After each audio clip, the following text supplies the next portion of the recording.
నిజ నిర్ధారణకు అంతిమ నిర్ణయం డిఎన్ఏ టెస్ట్.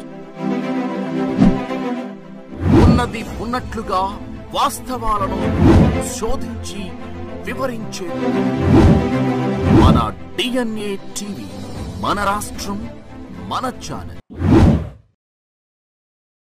అందుకే సార్ దీంట్లో భాగంగా విద్యాశాఖలో మేము వచ్చే సంవత్సరం నుంచి బాలల భారత రాజ్యాంగం ఇవ్వాలని నిర్ణయం తీసుకుంటాం జరిగింది. దీంట్లో కాన్స్టిట్యూషన్లో ఉన్న అన్ని కాన్సెప్ట్స్ని సింప్లిఫై చేసి ఒక పిక్టోరియల్ ఫార్మాట్లో పిల్లలకి ఏజ్ అప్రోప్రియేట్కి ప్రధానంగా ప్రియాంబల్ అందిస్తూ ఫండమెంటల్ రైట్స్ ఏంటి, డ్యూటీ, స్ట్రక్చర్స్ ఆఫ్ గవర్నెన్స్ ఏంటి అనేది క్లియర్గా అందించాలని నిర్ణయం తీసుకున్నాం సార్. దాంట్లో భాగంగా భారతదేశానికి స్వాతంత్రం వచ్చిన కారకులైన మహాత్మా గాంధీ గారు, అంబేద్కర్ గారు, నెహ్రూ గారి గురించి కూడా దీంట్లో చాలా చెప్పాలని నిర్ణయించుకున్నాం. అంతేకాకుండా సివిక్ అవేర్నెస్ అనేది చాలా చాలా అవసరం. ఒక మాటలో చెప్పాలంటే చదువు పైన బాగా శ్రద్ధ పెడుతున్నాం, మార్కుల మీద పెట్టిన శ్రద్ధ, రెస్పాన్సిబిలిటీ, సివిక్ అవేర్నెస్ మీద మనం పట్టలేకపోతున్నాం. దానివల్ల సమాజం తీవ్రంగా నష్టపోతుందని మేము భావించి principles of justice, equality and fraternity పెట్టాలని మేము నిర్ణయించుకున్నాం.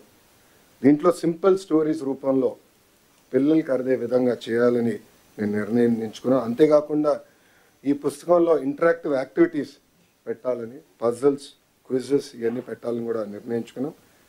అంతేకాకుండా రోల్ మోడల్స్ మన గాంధీ గారు కానివ్వండి, అంబేద్కర్ గారు కానివ్వండి, నెహ్రూ గారు కానివ్వండి, సర్దార్ పటేల్ గారు కానివ్వండి, మౌలానా ఆజాద్ గారు కానివ్వండి, సర్వేపల్లి రాధాకృష్ణ గారు కానివ్వండి, వాళ్ళ గురించి రోల్ మోడల్ సింపుల్ ప్రొఫైల్స్ కూడా ఏర్పాటు చేయాలని నిర్ణయించుకున్నాం సార్.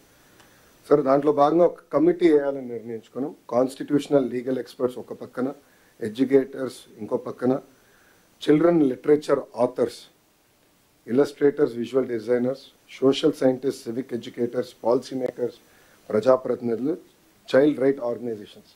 సో వీళ్ళందరినీ ఒక కమిటీగా తీసుకొచ్చి ఒక కాంపిటీషన్ మార్గంలోనే ఈ బుక్ రూపొందించాలనేది మీ ఆదేశాల మేరకు మేము విద్యాశాఖలో చేస్తాం జరుగుతుంది సార్. ఇది వచ్చే సంవత్సరం నుంచి పిల్లలందరికీ అందించాలని నిర్ణయం తీసుకున్నాం. ఇది స్కూల్ కరికులంలో ఇంటిగ్రేట్ చేస్తూ టీచర్కి అవసరమైన ట్రైనింగ్ కూడా అందించి పెద్ద ఎత్తున వైడ్ డిస్ట్రిబ్యూషన్ కూడా చేద్దామని సార్. పబ్లిక్ లైబ్రరీస్ కూడా పిల్లలకి, పెద్దవాళ్ళు కూడా అందుబాటు తీసుకొచ్చే విధంగా చేస్తామని సభాముఖంగా తెలుపుకుంటూ